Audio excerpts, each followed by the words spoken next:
and this cerro is dubbed as the world's most controversial mountain. And it basically involves 3 characters, one being an Italian guy and 2 Americans. Of course, they have to be American.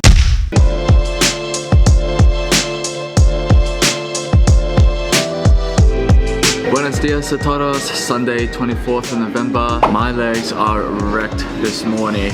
Feeling so tired this morning. Just having my breakfast and it's already 10 o'clock now. Just thought I'd take it easy. Just having my breakfast now. The usual bacon and eggs, bread and my coffee. Just when I was getting comfortable with an idea of a cruisy morning, I had a look at the weather and it is going to turn tomorrow. It's going to be raining. So unfortunately, I think I'm going to be stuck having to do another 20-kilometer hike today. Not really looking forward to it, but it's beautiful weather outside. It's sunny, it's nice. So got to make the most of it while I'm here. So yeah, I think I'm just going to munch this down and then we'll head out for our day.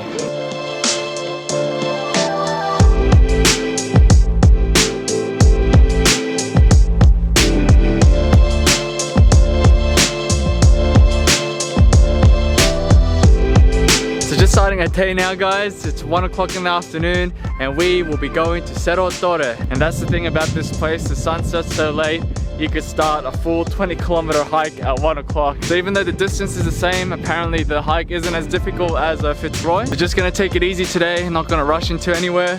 So beautiful day, just a little bit more windy than yesterday.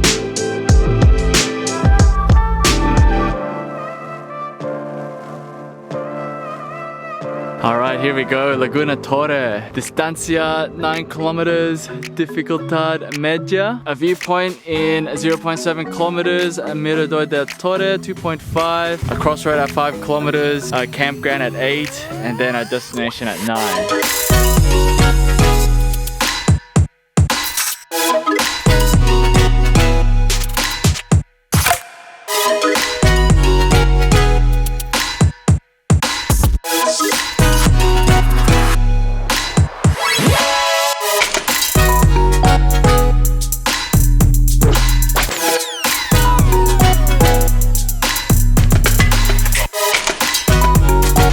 So the good thing about today is that this trek should be no way near as hard as yesterday. Over the 9 kilometers, you only ascend 200 to 300 meters in elevation, and yesterday we ascended like 800 meters. So for most of the way, it's only just a little up and downs, which is exactly what I need. This morning I was trying really hard to convince myself I didn't need to do this trek. Any excuse to get out of it, but then I thought, stop being a lazy bastard. You're only here once, you're in Patagonia, so just get off your ass and go do the hikes.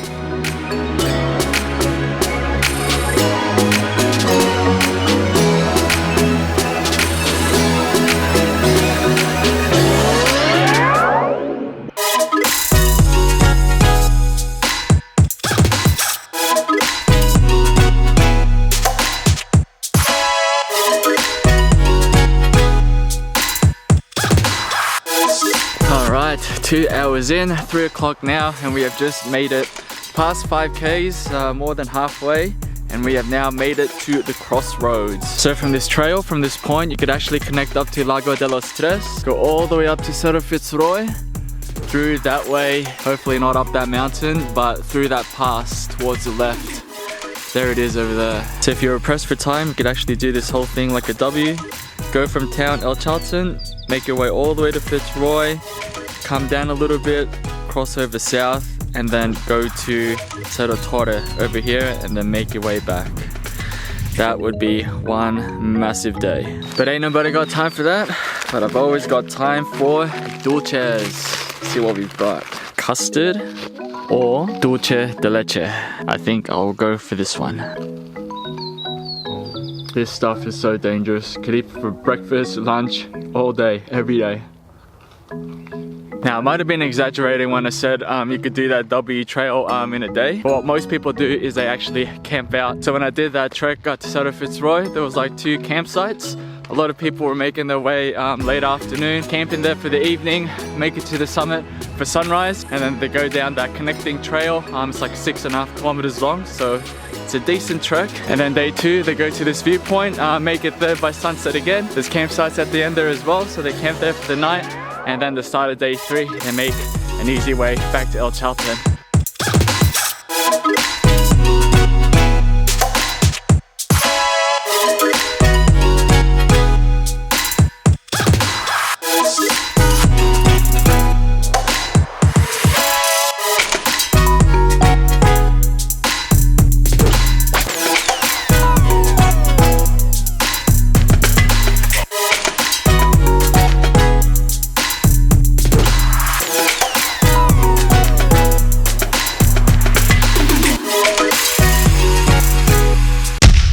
it is, and we have finally made it to the viewpoint.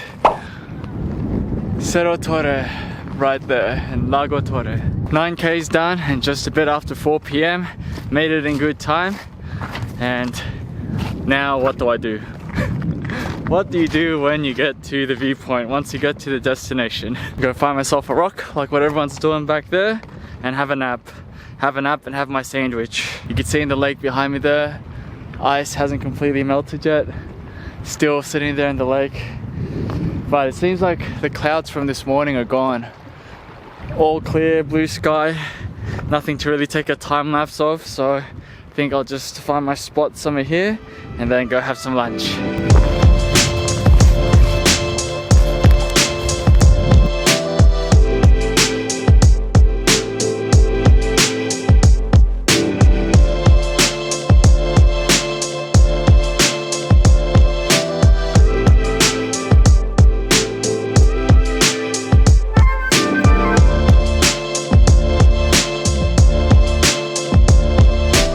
The tip of Cerro Torre stands at an impressive 3,128 meters, just 230 meters short of Cerro Fitzroy, and this cerro is dubbed as the world's most controversial mountain. And it basically involves 3 characters, one being an Italian guy and 2 Americans. So one Italian guy, name down here, not going to try to pronounce it. He claims to have summoned to the very peak with his partner, but on the way down, the other guy, his partner, passed away, died from an avalanche, so it was questionable whether he made it to the top or not. Apparently evidence was found years later of his trail making it to the top, but at the same time people also say that there isn't enough evidence to substantiate that fact. So that's the first minor controversy. In 1970 he returned again for a second attempt since a lot of people didn't believe him, but this time he brought with him a 150 kilogram petrol driven compressed air drill. And what he did was he basically installed bolts all alongside the mountain, which made it really easy to climb. Now this technique is very frowned upon in the climbing community because it's pretty much a form of cheating. You don't need any skill to climb it once you install the bolts, and he pretty much defaced the mountain. Poor guy, second go and it still didn't count. Now the third controversy is a lot more recent. In 2012, 2 Americans, Kennedy and Kruk, of course they have to be American, they ascended the top of the cerro, but the problem was on the way down they removed like 150 out of the 400 bolts that was installed. Now when they got back into town they were arrested, they were questioned, and the climbing community has been split whether they did the right thing or not. Some people say it was a good thing as the bolts should have never been there. Other people saw those bolts as a historic artifact, you know, that they never should have touched it, and that whether if it was right or wrong for those bolts to be there, it was not their place to remove it. They had no place to even touch that, no matter what their belief was. So now whether it's a good thing or not, lesser climbers can't climb to the top because it's not as easy anymore. They could only make it so far until the bolts aren't there anymore. And then it gets too difficult. So yeah, that's a quick gist of the story. Pretty interesting, very eventful for a cerro like this. It's actually getting pretty cold just sitting here next to the ice. So yeah, I hope you guys enjoyed that little story. It's actually 5 o'clock now. It's getting pretty late. It's gonna take me 3 hours to walk all the way back. So I think we'll just start to make our way back slowly.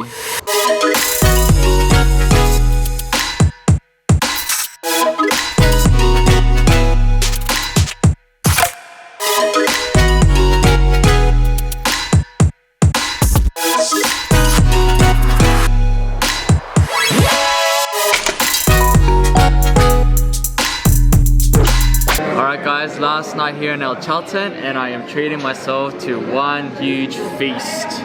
Bife de chorizo con papas fritas y huevos. Damn, this thing's huge. And also mi cerveza. One of the things this place is popular for is a craft beer, so can't leave this place without having one drink. Pretty damn tasty. Haven't had a good slab of steak, a good slab of meat since I left Sydney. Check that out. That is exactly what you need. I always get my steaks rare. This doesn't look too rare, more medium rare I'd say, but I like it really, really rare. Should try blue next time I'd say. So I didn't get back too late from the trek this afternoon, got back at like 8:30 or something, and the time right now is actually nearly 11 p.m. 11 p.m. and only having dinner now. This restaurant's pretty packed. There was a lot more people 30 minutes ago. Everyone has dinner so late here. So anyway, that does it for El Chalten.